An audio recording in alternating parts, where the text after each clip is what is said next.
பிரபல திரைப்பட இயக்குனரும் தயாரிப்பாளருமான ராமநாராயணன் நேற்றிரவு உயிரிழந்தார். நுரையீரல் கோளாறு காரணமாக சிங்கப்பூரில் சிகிச்சைக்காக அனுமதிக்கப்பட்டிருந்த அவர் சிகிச்சை பலனின்றி மரணமடைந்தார். தமிழ், தெலுங்கு மற்றும் கன்னடம் உள்ளிட்ட 9 மொழிகளில் 128 திரைப்படங்களை இயக்கியுள்ள ராமநாராயணன் தயாரிப்பாளர் சங்க தலைவராகவும் 3 முறை பதவி வகித்துள்ளார்.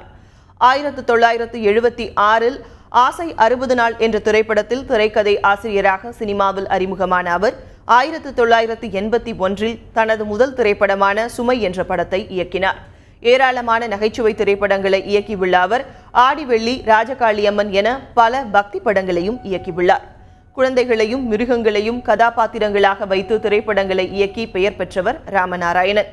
கடைசியாக கடந்த ஆண்டு ஆர்யா சூர்யா என்ற படத்தை இயக்கினார். திமுக சார்பாக சட்டமன்ற உறுப்பினராகவும் தமிழக அரசின் இயல் இசை நாடக மன்றத்தின் தலைவராகவும் அவர் பதவி வகித்துள்ளார். நுரையீரல் கோளாறு காரணமாக சிங்கப்பூரில் சிகிச்சைக்கு அனுமதிக்கப்பட்டிருந்த அவர் சிகிச்சை பலனின்றி நேற்றிரவு மரணமடைந்தார்.